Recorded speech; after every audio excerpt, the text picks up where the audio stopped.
Hey, how about you, everybody? Welcome into the Wednesday edition of Inside the 20 with myself and Keith Niebuhr. We will do our absolute best to get as much recruiting intel to you inside the 20-minute mark, or we'll throw the flag.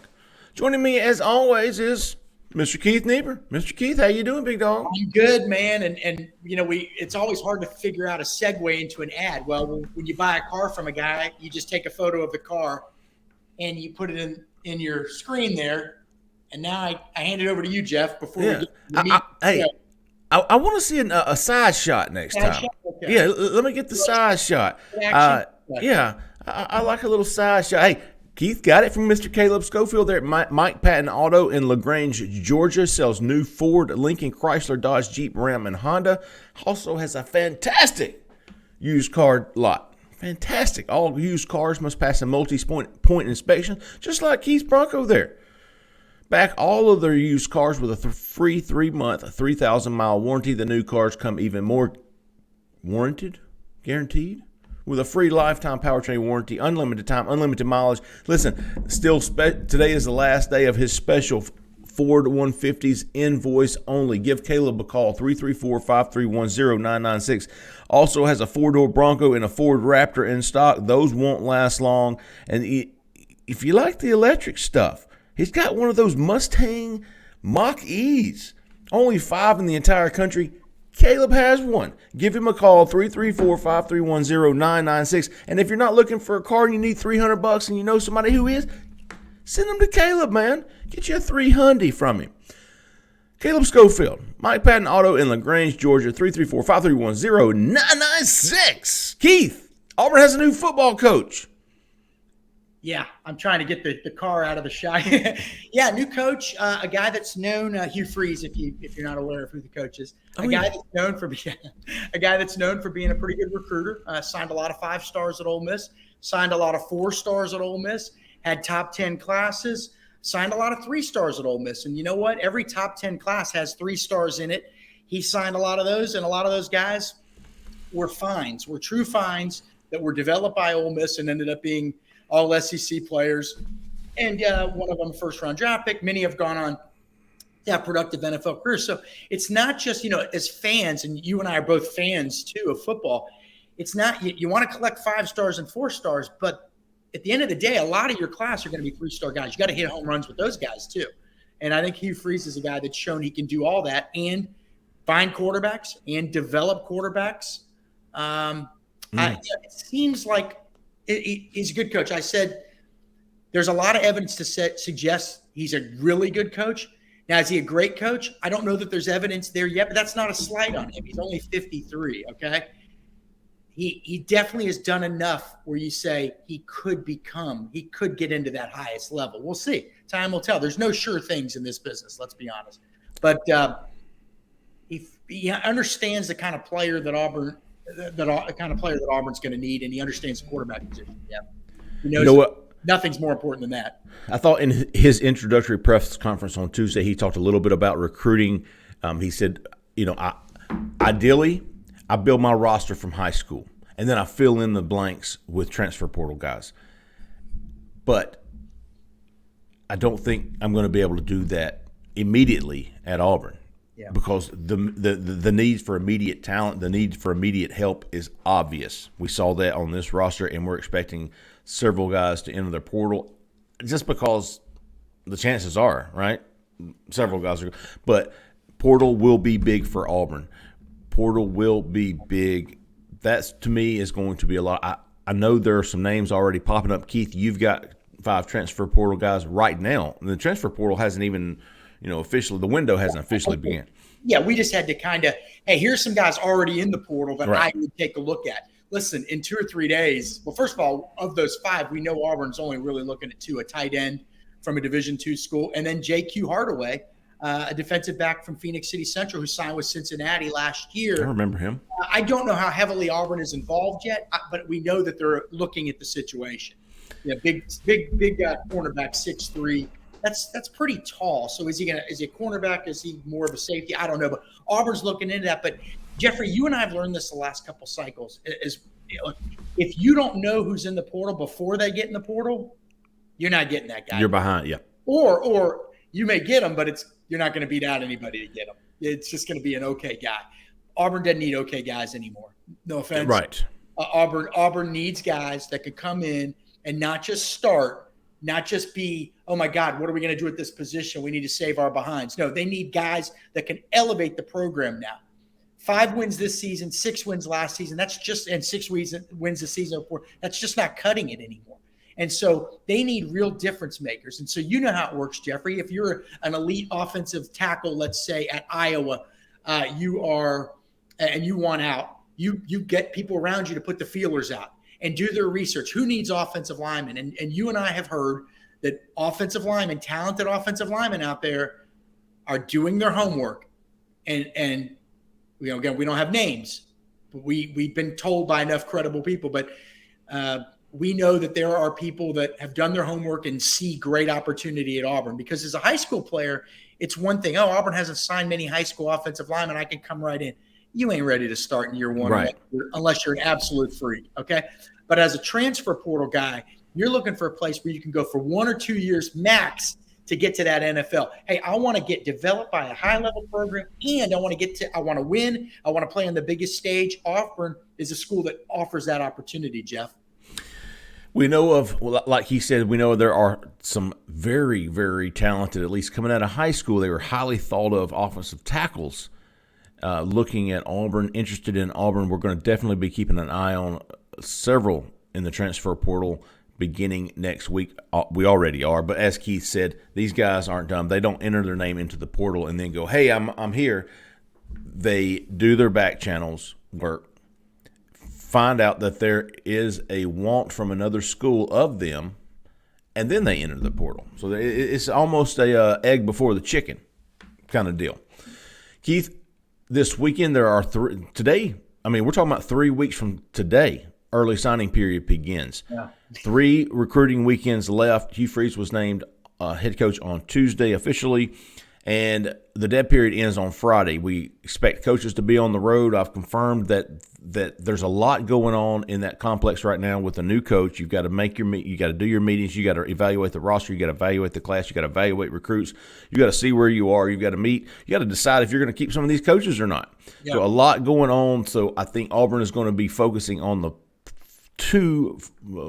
next weekend, the final 2 weekends before signing day. This weekend, not so much as far as a big recruiting weekend. I think Kayan Lee, the 4-star defensive back who's committed to Ohio State, who's flirted with Auburn throughout the season, is coming in for an official visit, but I think not going to be any more as of today.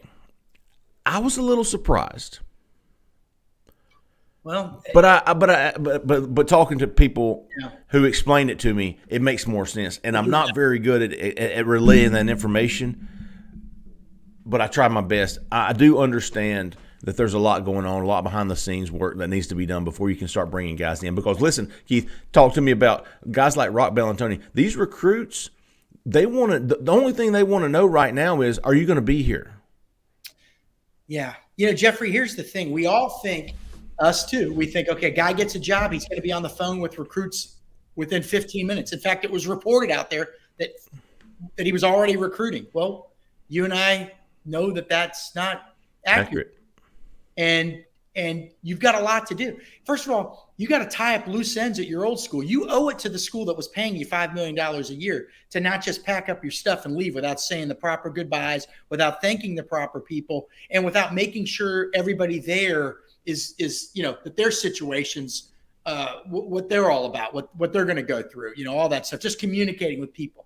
It's not, you don't leave within 2 seconds. If you do, you look bad and it's not the right thing to do. So, you've got all that to do. Then you got to figure out, you got to start putting together a staff. I mean, as much as you'd like to have a staff already known in day one, it doesn't work that way. Was Hugh Freeze contacting people the last week or so? We know that he was. Mm-hmm. We know that he was, not because he maybe I don't know if he knew he was getting the job, but you have to prepare. Yes, absolutely. As if you're getting that job. Who could be my OC, my DC, all that stuff. So we know he was making calls, but it's still hard because those guys are under contract too. They're working for people. They want to finish out a recruiting class a lot of the times. They may have a playoff game or a conference championship game this weekend. So there are so many unknown variables. I'm not making excuses for anybody. Hugh Freeze will be fine. Hugh Freeze will recruit harder than the last guy, and it won't even be comparable. But it's not something that just happens instantaneously, okay?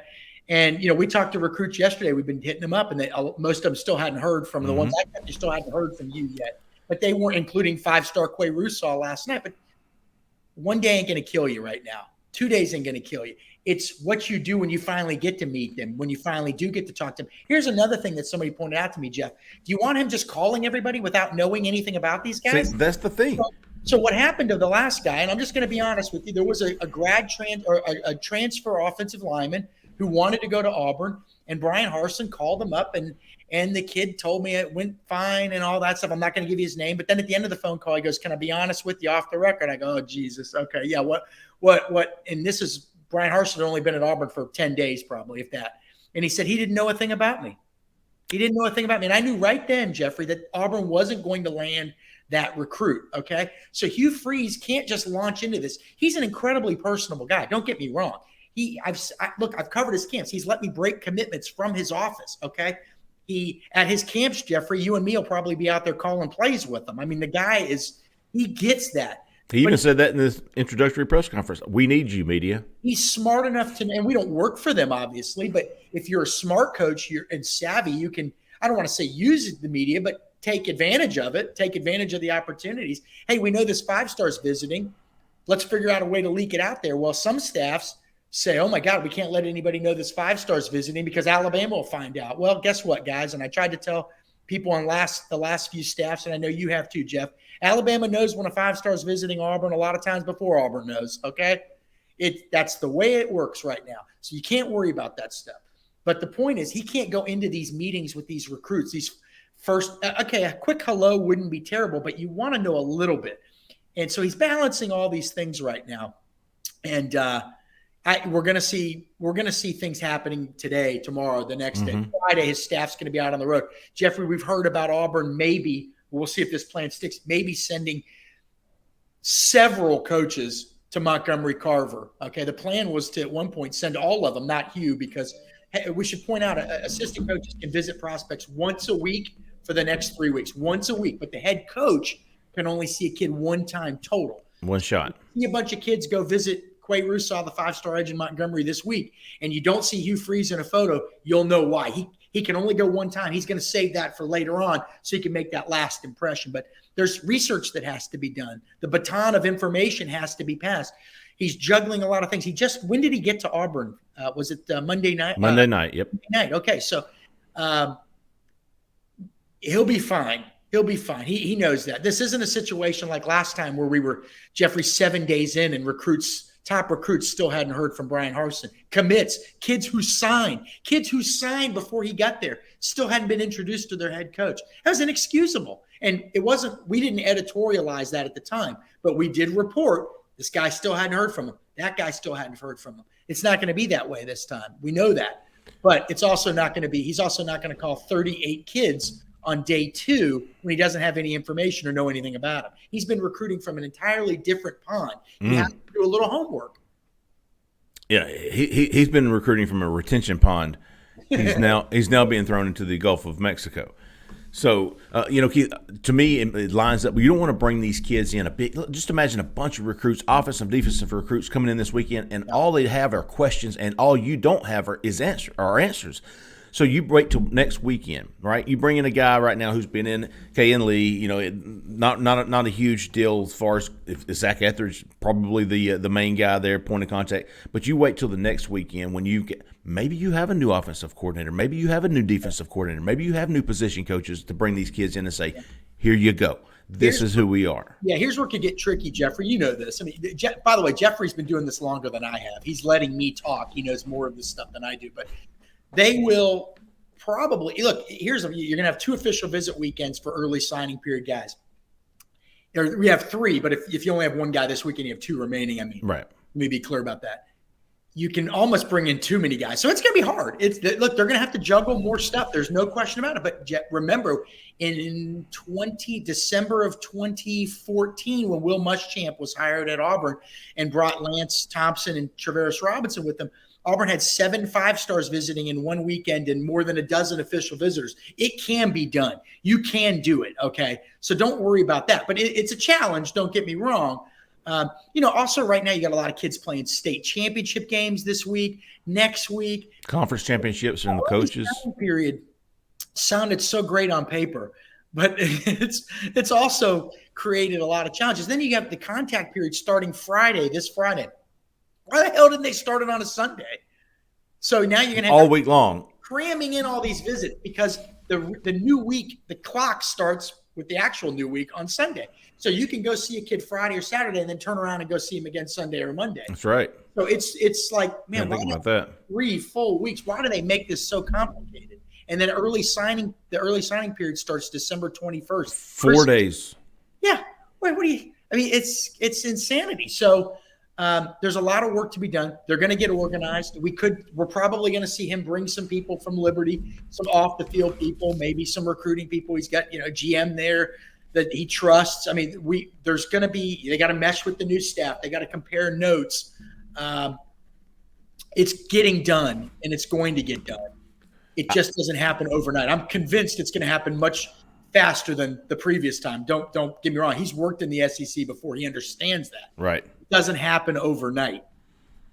It's going to be another thing we're going to be following, Keith, is Auburn has 13 commitments, including most recently Brenton Williams, the edge from Opelika, Darren Reed, a 4-star defensive lineman from Carver. Both of these guys committed. I think there was another one before that. Oh, Kewan Jenkins.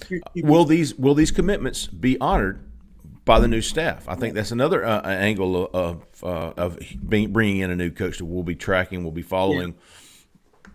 Will these guys come back? Don't forget, Auburn only has about 24 official visitors left, but all of those 52 that they've already brought in can come back. So over the next 2 weekends and then into January and February, we could see, realistically, 70 more official visits. They've already had 52 official visitors this cycle? Good God. Is that? I think that's one. I'll check that number. I know what your point is. If somebody visited, they can visit again. You got a new coach, but yeah, it's going to be wild. But again, you have to look at his track record and know what he's capable of doing. But right now, we're still trying to figure out, okay, who are going to be some new targets? Yeah. And will he go after a quarterback? That's right. Will he make a move on Brock Glenn? Will he go after Christopher Vazina? That's right. He's got to figure all that out. He's got a lot on his plate. There's no doubt. So the fewer visitors you have this weekend, Hugh will not be out on the road. Your coach and your assistants will be out on the road. Hugh will probably be back in Auburn, my guess, and going over everything, literally every recruit, everything on the roster. Okay, this guy's doing this guy's doing that. What can you tell me about this guy? Okay, he's a troublemaker. We don't need him here anymore, so we're not going to count on that. There's a lot to be done. And not a lot of time to do it. 3 weeks from today. You still have that late signing period. You don't have to get everything. Sure. Billy Napier didn't have a lot of success on the field this year, but he did have a lot of success last February signing period after doing very little for that December signing period. There's still going to be enough good players left over. Maybe somebody meets Hugh Freeze and says, you know what? I'm committed to school X, but maybe I'll just wait to sign in February instead of December. I'm not an early enrollee. So the focus probably for the next few weeks will be on guys they know definitely are early enrollee guys and guys that absolutely 100 positively, even if whether they are an early enrollee or not, plan on signing in December. But any kid that says, I'm not signing until February, you could really kind of put him on the back burner a little bit. You still go visit him, but you could put him on you don't have to put your full attention on him. You can start doing that on the night of December 21st. After everything's come through for this class for the early signing period. One other thing I thought was notable this week, Jeremiah Cobb, obviously Cadillac Williams was Hugh Freeze's first big get, retained Cadillac Williams as associate head coach, running backs coach. The first call Cadillac makes is Monday night to Jeremiah Cobb to tell him the news. Jeremiah Cobb is locked in. I would expect him to come back for another visit to meet Hugh Freeze, meet these guys, see what's going on. But I thought locking down Jeremiah Cobb was a pretty decent first night for Hugh Freeze and Cadillac Williams. Scoop for you, Jeff, there. I think if you're Hugh Freeze, one of the first things you do, I mean, obviously you got the Reuben Baines and Quay Russaws and James Smith, but he's got to, if he hasn't already, and my guess is he has, identify 3 or 4 QB targets and go get them and get them on campus the next few weekends instead, because they've got to, unless he looks at the Auburn QB room and says, I'm comfortable with this, and I don't know how he could be. But if he says that, he knows more about QBs than you and me. The feeling would be one guy from the high school level and one portal guy for competition purposes and all that. And so that's there's a lot of work. Like we said, I'm beating a dead horse, but so much work to be done. And there's going to be a ton of new names emerging. And before we even get to the portal, I'm sure. Right. It's going to be a lot of fun. We're going to do our best to track it all at Auburn Live on 3. If you're not a member of that site, absolutely look us up, Auburn Live on 3. Still got the coaching search special going on, $25 until September of 2023. And we'll be back Thursday morning on the YouTube channel. Please like and subscribe to our YouTube channel. We would greatly appreciate it. We'll be back Thursday morning with a modcast, the whole Auburn Live crew, and then Keith and I and Jay Head and Cole Pinkston will be back Friday morning for a recruiting show. We'll be doing it all, and we'll be tracking it all for all you Auburn fans. One more time for Caleb Schofield, the F-150s invoice only through today. Last day to do that, 334-531-0996. Caleb Schofield at Mike Patton Auto in LaGrange, Georgia. Give him a call. There it is right there, folks. We appreciate everybody listening. We appreciate everybody watching. For Keith, for Zach in the back, I'm Jeffrey Lee. Y'all stay out of the left lane. See you.